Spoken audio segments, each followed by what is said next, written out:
Hello, everyone, and welcome to today's webinar on ecological drought. This webinar is the second in a 5-part webinar series that seeks to raise awareness of ecological drought, share actions that strengthen ecosystem resilience and mitigate the impacts of drought, and highlight advances in integrating interdisciplinary research and management needs for future drought planning and preparedness. This series is co-organized and co-hosted by NOAA's National Integrated Drought Information System, or NIDIS, and the USGS National Climate Adaptation Science Center, or the National CASC. Information shared in this series will build on the 2021 National Ecological Drought Webinar Series that was also co-organized by NIDIS and USGS. My name is Meredith Muth. I am a Senior Program Coordinator with the NIDIS program. And joining me and welcoming you today is Jackson Valler, a biologist at the USGS National CASC. So before we begin, Jackson and I will provide you with some very brief background information on NIDIS and the CASC, and then we will begin our presentations today. NIDIS was created by congressional law in 2006 with a mandate to help the nation prepare for, mitigate, and respond to the effects of drought. NIDIS achieves that goal through the development of regional drought early warning systems, shown on the map here, through support to improve drought predictions and forecasting, as well as support for effective drought planning and preparedness and assessing the impacts of drought. All of our work is done in collaboration with a wide range of partners at all levels.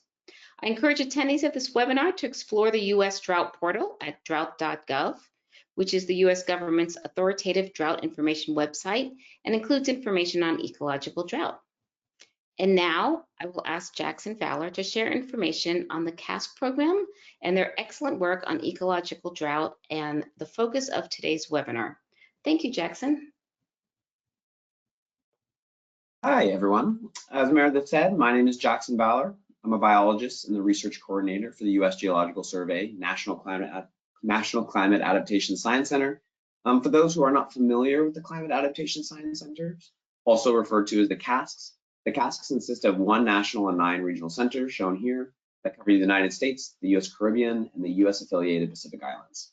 The CASCs bring together scientists and natural and cultural resource managers united under a common goal of helping fish, wildlife, land, water, and people adapt to a changing climate. The CASC use an actual science model to generate climate science and tools to help partners develop climate adaptation strategies that meet the on-the-ground needs. We work directly with our partners to identify priority issues, develop research plans, and produce impactful science products. Next slide here. So at the National CASC, the Climate Adaptation Postdoctoral Fellows Program, also referred to as CAP Fellows, is one of, if not the largest funded program by our center. The CAP Fellows program is a 2-year fellowship cohort of 9 postdoctoral researchers centered around a common climate theme, such as wildfire or aquatic flows. Fellows conduct management-relevant research to help partners on the ground understand and adapt to challenges relating to that theme. Next slide. And so we have 3 primary goals for the CAP Fellow program, the first being actionable science. This program funds 9 separate projects, as I stated, at each of the 9 CASC regions with a core goal of providing management-relevant research and scientific synthesis of climate change impacts on fish, wildlife, and ecosystems. Fellows also jointly conduct a national synthesis project centered around the cohort theme, which Dr. Lee spoke about in the last webinar for those who were able to make it. The second goal is providing the fellows with professional training and mentorship. Fellows go through a variety of trainings from experts on topics such as team science, synthesis science, and actual science. And last but not least, another of the main reasons we started the CAP Fellows program was to provide another mode of coordination and research development between federal and university researchers, which is a core mission of the Climate Adaptation Science Centers. Next slide. And we'll throw some more information about the CASCs as well as the CAP Fellows program into the chat here. So today's webinar is Ecological Drought, Future of Aquatic Flows, and you'll have the opportunity to hear from 3 fellows from the Future of Aquatic Flows CAP Fellows cohort. The purpose of this webinar is to explore how climate change is altering aquatic flows in streams and rivers across the country. Implications of how the nexus of climate and aquatic flows may impact aquatic ecosystem management will also be discussed. We have 3 amazing speakers today. Dr. Charlotte Lee is currently a Climate Adaptation Postdoctoral Fellow at North Carolina State University in the Southeast Climate Adaptation Science Center. She received her PhD and MS in Interdisciplinary Ecological Science and Engineering from Purdue University and BS in Environmental Geoscience from Michigan State University. Charlotte's research focuses on climate and human impacts to watershed and regional hydrology, and she'll soon be stepping into a new role as the USDA Climate Hubs Coordinator. Dr. Jay Wimhurst is a postdoctoral research associate with the South Central Climate Adaptation Science Center based at the University of Oklahoma. Jay received a PhD in geography and a master's in environmental sustainability, also from the University of Oklahoma, and an undergraduate degree in meteorology and climate from the University of Reading in the United Kingdom. Currently, Jay serves as an adjunct lecturer for OU's geography department, and in addition to this project, also researches the environmental justice of renewable energy systems and the siting of new Oklahoma renewable energy projects, the latter having been recently funded by the Department of Energy's RSTEP program. Dr. Jenny Penske is currently a Climate Adaptation Postdoctoral Fellow at the University of Colorado Boulder and the North Central Climate Adaptation Science Center. She received her PhD in Earth Science from the University of California, Santa Cruz, and BA in Environmental Science from Barnard College. Jenny's work explores linkages between water supply and water quality in both surface water and groundwater systems. So after all presentations, we will open up the webinar for your questions. Throughout this webinar, all participants are muted. So if you have a question for our speakers today, please write your question in the question box in the GoToMeeting control panel. If your question is specific to one speaker, we please ask that you add the name of that speaker in the question box just so we can specifically ask it to them. So without further ado, let's get started with our first speaker, Dr. Charlotte Lee. I'll pass it over to you. Wonderful. Today I'm going to be talking a bit about work I've done with Natalie Nelson at North Carolina State University and Simeon Urich at US Geological Survey, exploring changes in the freshwater-saltwater interface and its impacts on aquatic species in the southeastern United States. This will be a slightly different perspective because this work focuses on brackish systems like the one pictured here, which is a tidal tributary in North Carolina. This is low tide where you can see exposed oyster reefs. Next slide. Estuaries cover over 15,000 square miles along the southeastern Atlantic and Gulf coasts. These unique ecosystems provide critical habitat, breeding grounds, and nurseries, sequester carbon, and filter water, which supports coastal communities that depend upon these resources for sustenance, livelihood, and tourism. Here you can see major rivers in light blue that contribute freshwater inflows to estuarine systems, which are shown in green. Next slide. Coastal habitats and communities are threatened by a concept known as estuarine squeeze. Upper, less saline or salty zones of the estuary are susceptible to shrinking in spatial extent as sea levels rise and freshwater inflows decrease, especially if landward migration of these tidal wetlands are restricted by in-channel barriers. If landward migration continues to be blocked in the East Coast, half of the tidal wetlands may be lost by 2100. Next slide. Even though estuarine habitat loss is of national concern, there are challenges to synthesizing information to better understand freshwater inflows to estuaries at regional and national scales. This is due to estuaries being complex and diverse systems with limited observations of freshwater inflows and requiring intensive time and computational resources to model. Also, most systems are assessed on a more local or individual scale, and we rarely see syntheses at regional or national scales. Next slide. However, there is a new national scale USGS product that includes a suite of streamflow statistics for historic and future conditions from a process-based model generated under different future climate change and land use change scenarios. Next slide. This product is allowing us to explore how the magnitude and timing of freshwater inflows to the US Atlantic and Gulf Coast estuaries may be impacted between historic and future projected conditions. Next slide. So here, the dark points represent modeled freshwater inflow locations in our study, but today I will be focusing specifically on our pilot in North Carolina. Next slide. In North Carolina, The future climate is projected to become warmer by 5 to 6 degrees Fahrenheit and up to 10% wetter by the end of the century. Urban centers are also projected to continue sprawling, expanding impervious, grass, and bare areas. Impervious area is an important land cover property that can have substantial implications for hydrologic response, most notably changes in infiltration of precipitation and increases in the magnitude and frequency of stormwater runoff events. So what did our pilot show for changes in projected freshwater inflows? Next slide. Compared to historic conditions, freshwater inflows in the mid-century are projected to decrease during the winter and spring seasons and increase in the fall, which is typically the season of low flows. In summer, under a climate change only scenario, freshwater inflows decreased. However, when considering both climate and expanding urban areas, freshwater inflows increased. In terms of timing, the peak annual inflow shifted up to 1 month later, going from February-March to March-April. But the timing of low flows only shifted plus or minus 10 days in September and October.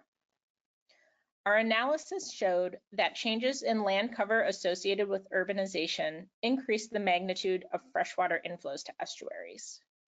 We also saw smaller coastal drainage basins having greater response to climate and land use change. Next slide.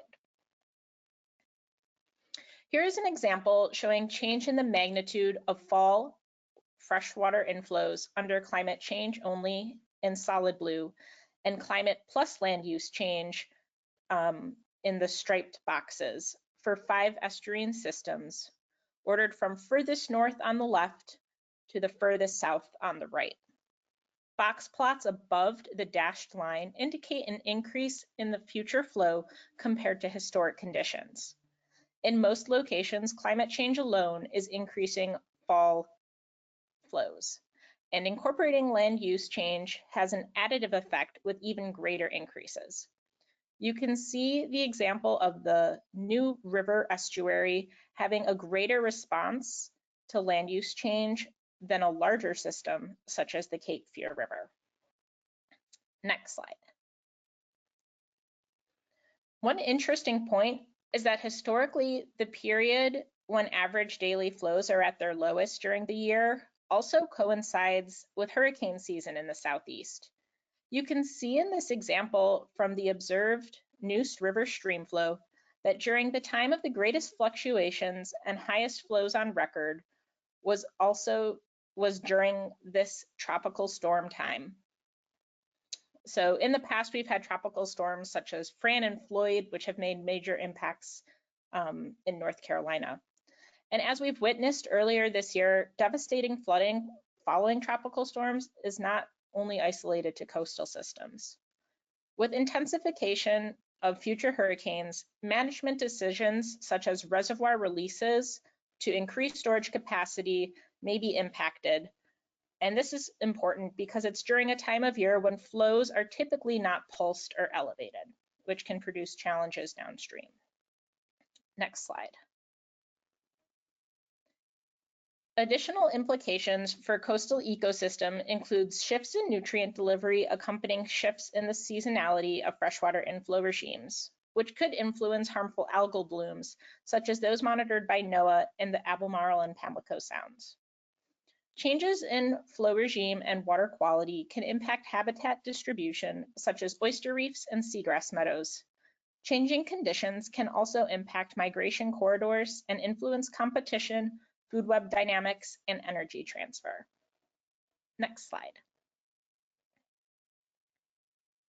Changes in freshwater inflows may impact spawning, migration, predation, and habitat distribution, especially for immobile species with narrow salinity tolerances and those dependent on freshwater pulses for life history cues. Changes in water conditions such as temperature, salinity, depth, and turbidity, or how well light penetrates the surface, influence seagrass habitat distribution and productivity. Loss of seagrass meadows will reduce nurseries and negatively impact fisheries. Eastern oysters are another immobile species that are sensitive to salinity changes and typically spawn in the summer and fall, but also depend on freshwater pulses to provide relief from predation and disease. However, prolonged low salinity conditions can also cause physiological stress or mortality. Blue crabs are able to move around estuaries and may be impacted by changes in water temperature and salinity, especially related to mating, spawning, and predation. Finally, the Atlantic sturgeon, which is considered endangered in this region, requires hard-bottom substrates in freshwater reaches for spawning, and water quality conditions are very important in all stages of life. Next slide. Overall, as we continue to expand this study across the region, our hope is to develop science for natural resource decision makers considering managing upstream ecological flow targets to help protect downstream coastal and estuarine ecosystems, accounting for future changes in freshwater availability. Considering systems holistically is important as estuaries are impacted by management decisions both locally as well as further upstream. Next slide.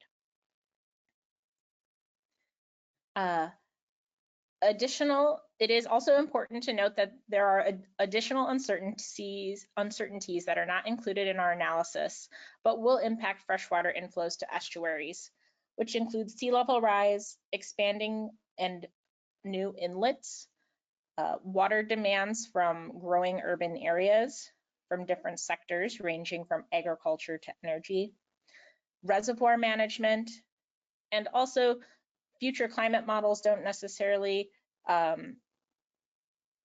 incorporate the intensification of rainfall events and really the intensification and increased frequency of hurricanes beyond what has been observed historically in future projections.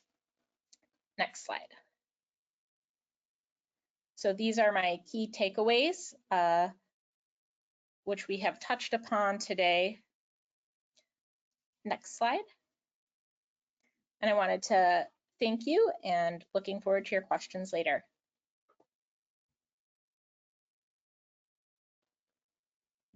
Thank you, Charlotte. And now we are going to hear from our second speaker, Dr. Jay Wimhurst. Jay, I'm passing controls over to you now. Hi, everyone. Hopefully you can all see my screen. I'm going to assume that you can. Yeah, welcome. Thank you very much, everyone, for attending. I want to talk a little bit about my research as part of being part of the CAP Fellows program. Mine's a little bit different. It's more focused on model building and model training. Essentially, for my project with the South Central CASC, we're looking at topic modeling of spatiotemporal interlinkages of the Mississippi River Basin socio-environmental challenges. Hopefully everyone can see my screen. Yep, okay, now we can. Wonderful. Okay, so let's talk a little bit about what exactly I'm working on with this project. So, a little bit of an overview about the Mississippi River Basin and the overall scope of this project. So, the Mississippi River Basin is one of the biggest basins on the planet. It drains 41% of the contaminated United States, covering 31 different states. There are 24 major ecosystems that are comprised within the Mississippi River Basin, native to over 100 animal species and transporting 40% of nationwide exports from large cities inland through into the Gulf of Mexico. Understanding and maintaining the Mississippi River Basin for both human and environmental purposes is therefore very important. These are critical socio-environmental uses here. And therefore, any long-term threat to those uses posed by climate change and other types of human disruption is an important concern. So, what are some of those challenges and disruptions that we're actually thinking about here? Up in Montana, in the northern United States, we have things like rapidly increasing ice melt in the Missouri River Basin due to rising temperatures during winter. Across the Central Plains in the Iowa area, agricultural demand being threatened by the need to protect land and also overuse of water supply. Across Oklahoma, further south in the Central Plains, worsening drought conditions become an increasing problem as a result of altering stream flow regimes and groundwater recharge being impaired by agricultural and domestic usage. Over in the Great Lakes area towards Illinois and Wisconsin on the east side of the basin, urbanization, expanding impermeable surfaces is a big concern. Also in the plains, you've got the concern of indigenous communities facing loss of natural resources because of land use change. And also right down in the actual towards the Gulf of Mexico in Louisiana, you have the problem not only of sea level rise, but also increasing temperatures causing invasive species to arrive from lower latitudes. So we've got a wide range of different types of challenges here that the Mississippi River Basin faces. And these challenges have been addressed and researched in literature publications over the last several decades. So the question is, are these challenges interlinked? Are any of these challenges those that occur across the entire basin, or are they specific to certain parts of the Mississippi River Basin? And as part of my research, I wanted to have a look at the possibility of those interlinkages existing within the research that's been performed. So these are the objectives that I was working with for this project. The first one being to collate and summarize literature about the MRB and major research themes about it on both spatial and temporal scales. Those spatial scales ranging from individual states to subbasins to the entire MRB, and temporal scales ranging from the year 1990 to the present day, focusing mostly on decadal timescales. Using that literature I collated, what I wanted to do was train a model that could actually identify common research topics and challenges within that literature to see if there are indeed any common themes that have been researched pertaining to the MRB over the last 35 years. And then ultimately to present those research topics in a format that can be accessed and understood even by people without a background regarding the MRB or this type of modeling, so that we can inform new directions for research about the basin moving forward. So what I want to do is talk a little bit through the actual workflow of this model that I developed, because this really is the centerpiece of my entire project. And so we're going to go through each of these individually, but the thing to understand on a high level is that the input of this model is publications about the Mississippi River Basin. So every single piece of literature, whether it's a government report or a state government report or a research publication that you might find on Google Scholar or Web of Science, any that were published since the year 1990 were eligible for being included within this model. And then the output is a collection of word clouds that summarize common research topics from that literature and assignment of literature to those topics that the model actually identifies. So just to break this down a little bit, we'll go through each part of this model piece by piece, because that's probably a little bit overwhelming. So the first part is the actual publication searching. So I wasted several months of my life going through Google Scholar, Web of Science, and every single federal and state department website, trying to find any piece of literature that was about the Mississippi River Basin and its socio-environmental challenges. I ended up finding over 2,100 documents that have been published since 1990, had a full text available, and used the phrase Mississippi River or Mississippi River Basin in its title, abstract, or keyword. So these were essentially screening criteria to figure out which types of literature should I be using to train this model. Otherwise, the topics that the model produces end up being skewed. The second thing is to actually extract the main text from those literature that I found on the internet. So reducing those PDFs that I found down to just main text only. The only parts I really cared about were those that were kind of the substantive parts about the MRB's research challenges. So abstract, intro, methods, results, discussion, conclusion. Any numbers, figures, and tables, proper nouns, special characters, punctuation would get in the way of the model's training and therefore get removed as part of this main text extraction. The third part of the model is to actually pick the study domain over which you want to know what the MRB's common research topics are. So you could pick the whole basin, you could pick an individual sub-basin like the Missouri or the Ohio, the Upper Mississippi, the Lower Mississippi, or the Arkansas Red Basin, or you can pick one of the individual 31 states that overlaps with the Mississippi River Basin. Those are the spatial scales you can pick from, or you can pick the literature that was published over a certain temporal domain instead. So you can ask to just have the literature that was published during the 90s or the 2000s, 2010s, and 2020s. As part of the actual model training process, 80% of those documents that pertain to the selected domain you pick are used to train the model. The other 20% are used to test the model further down the line. The actual fourth part is where we start using the text over the domain that we select. So actually preparing the text for model training. So the model is built such that the user has to make decisions. It's up to the user to decide how heavily words in the text should be weighted by their frequency, whether words that are particularly common that might skew the topics that come out should be removed, whether we should look for compound words or phrases or not. So this entire model is built to be intended for end use so that somebody else could just pick it up and kind of do their own investigation about research about the MRB and the kind of research that's been performed about it. The end product of this fourth part is the actual corpus of text. So all of the words and phrases that exist within that main text we identified, ready for the model to actually crunch numbers out of. So then we actually do the training. Once the corpus has been prepared, we can actually use the model to identify those topics. You don't have to understand what latent Dirichlet allocation is. It's just the type of model that was used to build this. Essentially, all you have to know is that the model identifies topics that exist in the literature that's fed to it. And then those topics can be related back to the individual documents to see if those topics actually make sense. Essentially what the model's doing here is just performing a really quick literature review, going through thousands of documents all at once and identifying what those common words are, what those common themes are, rather than wasting months of your life reading all of these papers. Just have, you know, an AI model do it for you is essentially what we have here.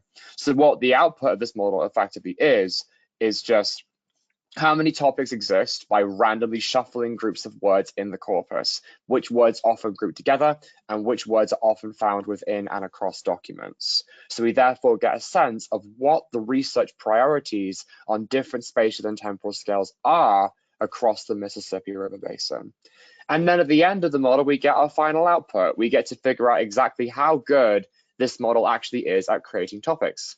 So there are two core outputs that come out of this. First being individual word clouds for the commonest words and phrases associated with each topic. And the second being the actual reassignment of the original documents that inform the model back to those topics to see if the topics actually make sense. And that's where individual like human inspection comes in, like looking at those topic assignments and making sure they're consistent with the original documents. So that's all quite abstract. Let's actually have a look at what this can look like. So here is an example output of the corpus for the Mississippi River Basin as a whole. So all 2,158 papers, this is what the word cloud for that actually looks like. So this is before any model training has been done. You get a sense of this word cloud of what the most common words and phrases are that exist amongst all those papers. You've got words like calculate, support, relate, comparison, current, record. The biggest words are the most common ones. That's not particularly meaningful.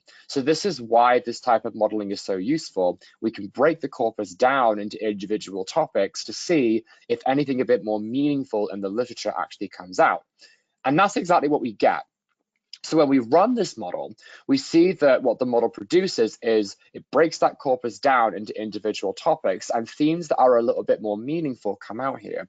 In the first topic that the model creates, we see a lot of words like plan, program, resource, federal, future, words that would kind of suggest a focus on politics and policy and government, and planning for the future is what we see in those bodies of literature. The bodies of literature that make up topic 2 seem as though they're focused a bit more on biogeochemistry and sediments and water quality. You see how big words like sediment and material and geological and concentration are in that word cloud. The third word cloud is very heavily focused on fish and habitats and species in particular, with some focus on habitat populations as well. So the literature in topic 3 is quite heavily focused on understanding aquatic ecosystems and observable species. And then in topic 4, we kind of have a more general word cloud about methodology, analysis, and techniques, again, as you can see from the words that comprise its cloud. So we went from the previous slide on that kind of nebulous, not really comprehensible word cloud to this model output that actually discretizes the literature and turns it into something a little bit more meaningful. We can actually see what some of these themes are that have been researched across the basin over the last 35 years. So the other output of this is actually relating the topics that the model identifies back to the original documents. So what I have here is a summary of what happened when you actually create document topic densities, i.e. relating the topics back to the documents. And what we see is that the literature that comprises topic 1 is largely based on the document titles about things like ecosystem management, strategization, and water restoration, ideas that are mostly about planning and strategization, which is what the word cloud for topic 1 largely communicated. Similarly, for topics 2 and 3, the papers that comprise those topics indeed are consistent with those word clouds that the model churned out. Topic 3 is focused very heavily on fish habitats and behaviors, ecological screening, and ecosystem summaries. And indeed, the word cloud for topic 3 is very heavily focused on fish species and habitats. So the model is able to produce topics that actually make sense when you relate the topics back to the individual literature. And this is really good because what that basically shows is that this model can very quickly identify what kinds of research have been done over the last 35 years and break it down into topics that we can actually identify and therefore figure out where we should be going moving forward. Topics 4 and 5 are a little bit more nebulous, but both of them are broadly about change, particularly with topic 4, change in weather and climate, and topic 5, changes in nutrients and habitats. But they're not quite as easy to discretize as topics 1 through 3. So the model's certainly not perfect by any means. So why is all of this useful? Like I said, the great thing about this type of modeling is it's effectively an AI-assisted literature review. This particular context applies it to the Mississippi River Basin, but realistically, it could be applied to any research context, just depending on the type of literature that you feed into this sort of model. This type of modeling is great for informing new research directions because as those topic clouds show, what we see is like the foci of research over the last several decades, which can therefore be, if refined, used to inform research that should be being done next. If fish habitats and species have been researched over the basin in the past, what research should we be doing about them next? This model could inform that. Everything we produce here is intended for the public domain. The code is public. The research that informs the model is all public. So once everything is prepared, it will all be made available on GitHub and the online science framework for other people to use to guide their own research directions. And most importantly, this type of research is useful for assisting long-term Mississippi River Basin management, getting a sense of what's been done before and therefore what research we should do next, particularly as climate change threatens the overall usage and sustainability of the MRB, human environmentally. So as far as next steps, where I'm going with this model next, what I intend to do is to develop a sensitivity analysis. So if we change when the user has to make decisions to how the model is trained and tested, what happens if we change the decisions that end users make? How does that affect the identified topics? How sensitive is the model to end user decisions? I want to introduce new literature. So this part of the model is only the training of the model. I haven't gotten to the testing yet. So that earlier when I mentioned that 20% of the literature will be used to test the model, that's something that's coming next. So when you introduce new literature to it, is the literature that you introduce still assigned to sensible topics based on the model's training is another important thing to do next. Another thing is, what do these topics look like for different spatial and temporal scales? The example I showed here is only for the Mississippi River Basin as a whole. It would be really interesting to see what these topics look like if you look at an individual state or an individual subbasin. Do the research priorities change? Can we therefore identify those unique research priorities I mentioned at the start of this presentation? And finally, developing an aggregated geodatabase that supplements the model's topics. So if we see that a certain part of the basin has done particular types of research, it makes sense to have data available that supplement that kind of work ready to go in the public domain. So that geodatabase development based on those research topics is a second deliverable I intend to work on once this part of the research is done. So here's my key takeaway slide that will be made available after this webinar. And on that note, I would like to say thank you very much, and I look forward to any questions you might have. Thank you. Thank you, Jay. And now let's hear from our third and final speaker, Dr. Jenny Penske. Jenny, we'll pass over the slides to you now.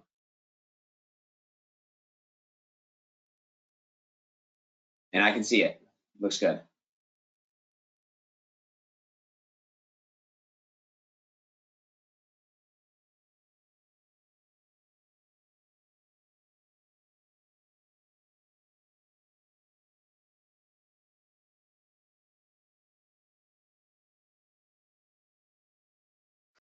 Jenny, we can't hear you if you are speaking.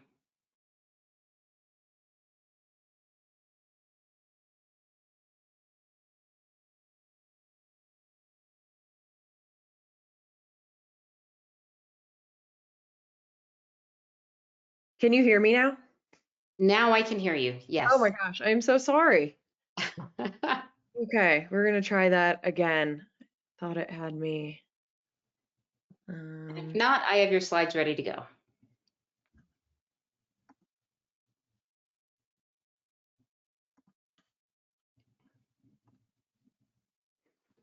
Okay, hold on one second. Oh goodness.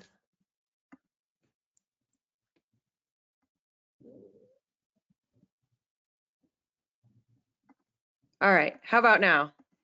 That's perfect. Okay, great. Well All done. right, well, I'm going to be talking about some work that I've been doing looking at water quality evolution along the upper Colorado River due to changes in drought conditions, land use, and disturbance changes. And so the Colorado River Basin is a really large watershed. It's the 7th largest watershed in North America. It's really important for both fish. It is habitat for more than 40 endemic fishes, and really important for people. It supports 4,200 megawatts of electrical generating capacity and provides water for more than 40 million people in both urban and rural areas. So it provides a lot of water for irrigation and a lot of water for cities, as you can see on this map. And importantly, more water is exported from the Colorado River Basin than any other river basin in the United States. And this is problematic because the Colorado River Basin has been in an extended drought for over 20 years, since 2000. This graph here on the left is showing the water level elevation of Lake Mead from 1940 to 2020. And since about 2000, the water level has been steadily declining, entering shortage conditions around 2021 and nearly hitting dead pool status. Similarly, in Lake Powell, this is showing aerial imagery from NASA of Lake Powell in 1999 versus 2021, and just shows how that water supply has declined very severely. And this is also really important in terms of water quality. So water quality issues in the Colorado River Basin include salinity problems, which generally increases as you move downstream, out from the Rocky Mountains and down finally to the Gulf of Mexico. And particularly during droughts and low flow conditions, that water is going to be even more saline due to both inputs from geology and from agricultural return flows and just less snow melt water. Other issues with water quality in the basin include nutrients, largely from agricultural return flows, sediment and turbidity, like in this picture on the right in October of 2023, which can be problematic both for reservoirs and for the aquatic ecosystems and fish. And then rising temperatures, particularly in warmer drought years. This can really negatively impact aquatic ecosystem communities and impact recreation and cause things like fishing closures. So we really want to understand how water quality is going to be impacted under different flow conditions. Fires and other disturbances can also pose threats to water quality. 2020 in particular was a really big fire year in the basin, where there were 4 major fires in the upper Colorado, and this can cause a number of water quality issues, including sediment and debris that can foul the river and cause issues for fish and for reservoir operations. And so what we wanted to do was this Lagrangian water quality data collection. So typically when you're collecting water quality data, you're going to go to a fixed site, probably a stream gauge, and collect samples from the same location over time to get kind of a temporal idea of how water quality is evolving. And so what we wanted to do was this drifting boat survey, or take this raft and put some sensors in the water and drift down the river so we could get the variation of water quality in space, so we could see really closely where water quality changes are occurring.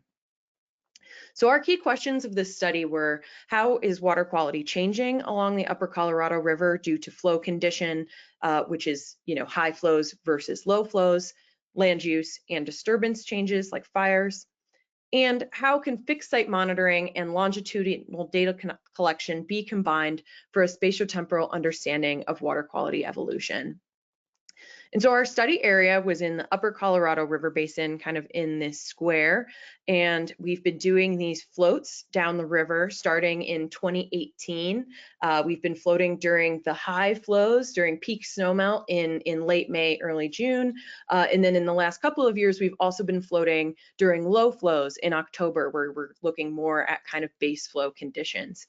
And so we start around Kremling, Colorado, at a place called Pump House. And the upper Colorado is higher elevation, less developed, kind of these canyon landscapes, but still pretty lush and green. And then as you continue downstream, you get to the middle upper Colorado River in Glenwood Canyon, which is a geothermal canyon that has different springs coming in, and then into the Grand Valley, which is dominated by both substantial oil and gas development and really intensive agriculture. And then as you continue to go downstream, you get into the kind of lower upper Colorado River, these desert canyon landscapes as you get into Utah. And then we take out usually at Potash, which is just outside of Moab, Utah. So we have some pretty diverse landscapes within our study area. There are also 4 major tributaries that come in this stretch of the Colorado River, starting with the Eagle River, about 450 kilometers upstream of the confluence with the Green River, then the Roaring Fork River, the Gunnison, and the Dolores River. Along this stretch, there's also 9 major USGS gauges that are collecting both stream flow information and some continuous water quality data. So these USGS gauges can give us a temporal understanding of what's happening with water quality while we collect a spatial understanding during our float. So as I mentioned, we've been collecting data since 2018. The continuous data we've collected at less than 1 minute resolution includes dissolved oxygen, temperature, turbidity, specific conductivity, which gives us an idea of the salt or salinity, nitrate, and dissolved organic matter. And then we've also collected some discrete samples about every 2 to 3 river miles, analyzed for nutrients and water isotopes, which can give us kind of an idea of where the different sources of water are. And then we collect for an even wider range of constituents at USGS gauges, including trace metals, nutrients, water isotopes, carbon, and PFAS, which is an emerging contaminant. So here's kind of an idea in this photo of what our sensors looked like lashed to a pole that's attached to our boat. So today I'm just going to talk about these bolded constituents. If I had more time, I would get into all of it. So looking at Colorado River flows during the years that we have been collecting data, 2018 to 2024, we've had a really wide range of flow years. So this x-axis is looking at the distance from the Green River confluence along the Colorado River. So we're further upstream here and then working our way downstream. And then our y-axis is our specific discharge in cubic feet per second. And so we've had some really low flow or drought years, particularly in July of 2018 was our lowest flow year. And we've also had some quite high flow years, like last year in June 2023 and June of 2019. And then a number of kind of more average years from about 2020 to this past year was a little high on the average side. And then you can also see generally discharge is increasing as you move downstream and we're getting more contributions from tributaries. This big dip here shows the diversions from the Grand Valley from agriculture, that big dip in stream flow. So today I thought I would talk about 3 of these years to kind of show low flow, average flow, and high flow conditions. So we're looking at 2018 in the purple, where snowpack was about 76% of normal and we had fairly low flows. 2020 in the teal, where we had a pretty average snowpack and average flows, and June of 2023, where we had a much higher snowpack and pretty high flows.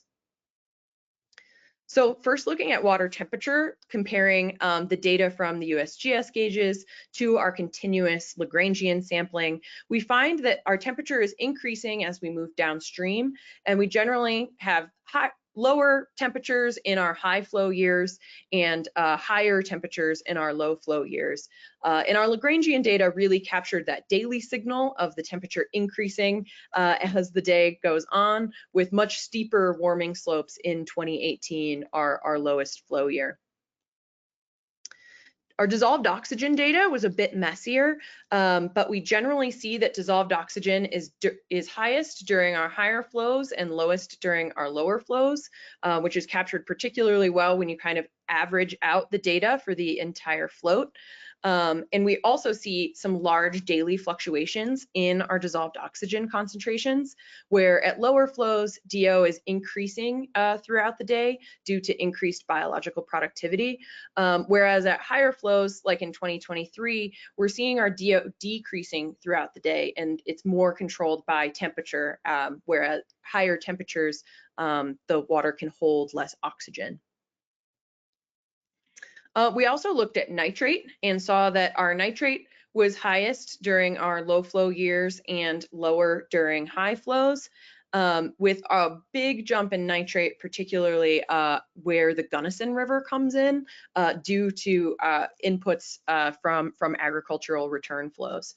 And I thought this was interesting as well. Our years are a little different on this plot, where our purple is still July of 2018, but we've also included October of 2023, which was a high flow year, but during a period of the year that has lower flows. And you see when it's the base flow conditions, we're still getting that big jump in nitrate when the Gunnison comes in. Looking at specific conductivity, both at USGS gauges and from our sampling, we find that the conductance was highest during our low flows and lowest during our higher flows. And I think this really also shows the strength of our Lagrangian sampling data, where we were able to capture a lot of variability that wasn't reflected in the fixed site monitoring alone. So big contributions in conductivity from the Roaring Fork, from smaller tributaries. This one right here is from an area called Big Salt Wash, which makes sense for it to give higher conductivity, and the Dolores River. We also looked at some concentration discharge relationships in order to look at kind of the more temporal seasonal trends, particularly in specific conductivity. So this is showing data just from one USGS gauge. This is the Colorado River at the Colorado-Utah state line, and the stream flow and conductivity concentrations for all of the years that we collected data. And looking at these as CQ plots, we can see that in a much drier year, 2018, we have a different kind of hysteretic relationship of concentration of conductivity with discharge, where we have similar concentrations of specific conductance, but it kind of changes the seasonality of when you see the maximum. Where in the dry year, the peak conductivity was in December, and in our wetter year, 2019, we see that peak in conductivity in the spring, right before the snow melt. So returning to our key questions of both how is water quality changing due to flow condition, land use, and disturbance changes, and methodologically, how can our fixed site monitoring and longitudinal data collection be combined for our spatiotemporal understanding of water quality evolution? Our key takeaways were that our flow condition, low versus high flow, impacted the seasonality, magnitude, and duration of water quality impacts along the upper Colorado, with the Eagle and the Roaring Fork rivers being the largest contributors to specific conductivity, and the Gunnison River the largest contributor to nitrate concentrations. It was difficult to capture any impacts of those disturbances or fires, but the combination of Lagrangian surveys and fixed gauge data can give us a spatiotemporal understanding of water quality. With that, I'd like to thank my collaborators and co-authors, and we can move on to questions. Thank you, Jenny. And so first off, I just want to thank all the speakers for their excellent presentations. And now at this time, I'd like to invite Charlotte, Jay, and Jenny to turn on their cameras and join us. And this will proceed with our kind of question and answer section of the webinar. And so just kind of a reminder, if you have any questions for our speakers today, please enter those into the question box on your GoToWebinar panel. If you don't get to your question during the webinar, we'll try to reach out after and answer that with your email. And we should have a time for at least a few questions.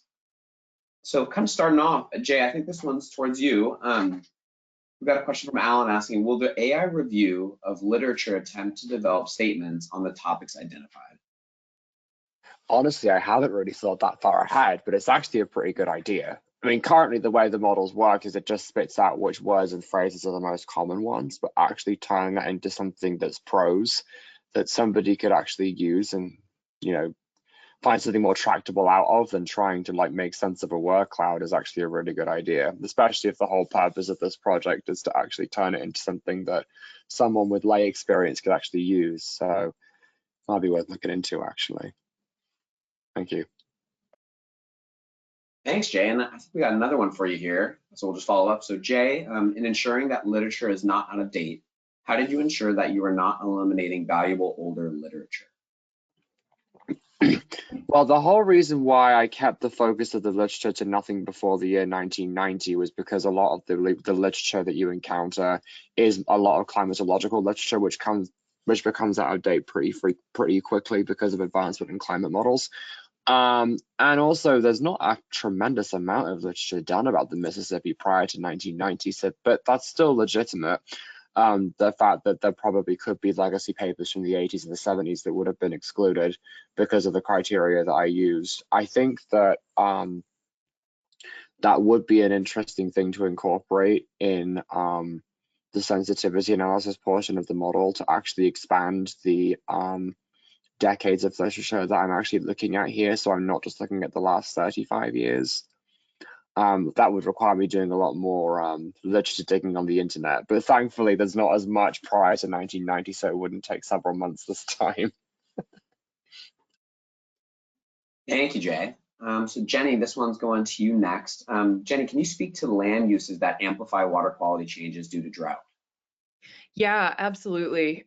So kind of unsurprisingly, the biggest kind of relation between land use and water quality we see are those agricultural land uses, particularly within the Grand Valley and where you have the Gunnison River coming in.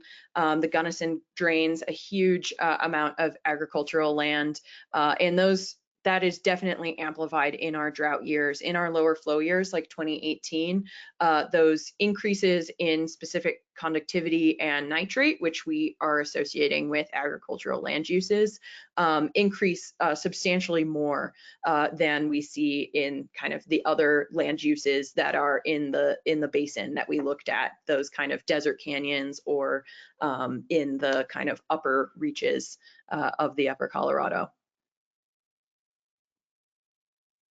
Thank you, Jenny. I got another one for you here. Jenny, I recall reading that there's an enormous sediment plug moving down the Colorado River tributary. Is that in your study? That's a good question.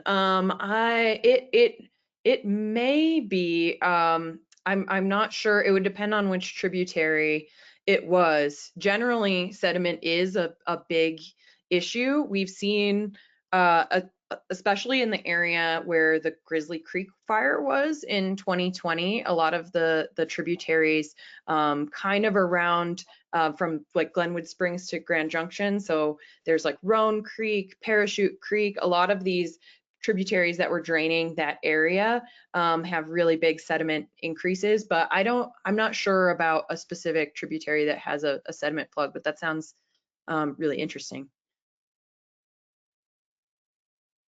Thank you, Jenny. So I'm not seeing any other questions now. Maybe I'll give another minute or so. If people have any lingering questions, please put them in. Now is the time.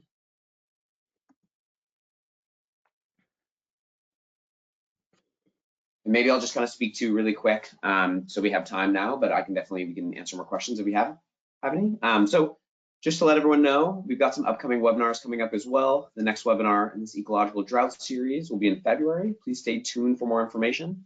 We'll also send out a webinar recap along with the YouTube recording that's going to be sent out to all registered for this webinar, and we'll post it on drought.gov. And at the end of this webinar, a survey will pop up, so please take a moment if you have it to answer the 5 brief questions, and you can provide us with some feedback of how this webinar went. All right, maybe leave a little more, one more minute here if anyone has any more questions.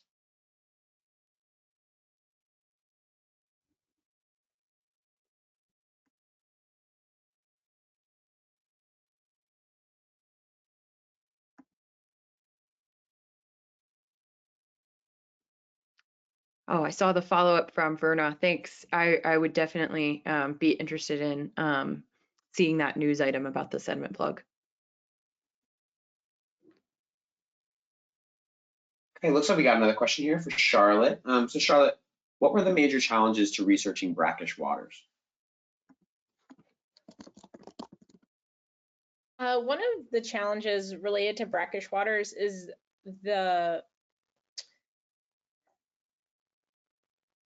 how do I describe it? We kind of have these different systems. USGS typically is monitoring more of the upland freshwater systems, and NOAA deals mostly with marine coastal resources. So sometimes there is a little bit of overlap, but brackish waters are kind of have this blurred jurisdictional boundary. So sometimes it can be complicated to know who is collecting data, or almost like a no man's land. And so there's often gaps, and some of these gaps are also related to the systems being so complex, because you have tides coming up and down, so that can make it hard to actually monitor what is the discharge as you're having both ebbs and flows interacting. So I think because these systems are so dynamic and so unique, different estuaries have very different water circulation dynamics based on their bathymetry and the direction and speed that winds come in and play. There's a lot of really interesting, fascinating things going on in estuaries. And that's why we're trying to take an approach that's looking at what are the upstream contributions to estuaries, rather than trying to sort out data that's being monitored within the estuary itself as a proxy. But there's also some really unique advances in data sets. Like there is a coastal salinity index which is being developed that's looking at how changes in salinity in estuary systems along the Atlantic and Gulf Coast, and that's kind of being used as a proxy to look at potential indicators of drought further up basin or upstream. So those are just some of the challenges, but there's a lot. They're very unique, interesting systems, and I'm excited to see research expanding more and helping us develop our knowledge of them in the future. Thank you, Charlotte. So it looks like I'm not seeing any more questions, so I think I'll probably wrap up now. So just want to say one last thank you to all the speakers today. Charlotte, Jay, Jenny, thank you so much for taking the time out of your day to speak to us. And on behalf of the NIDIS and National CAS program, thanks to all who decided to spend an hour of your day with us. Have a wonderful day, and we hope to see you again in future webinars in this Ecological Drought series. Thank you.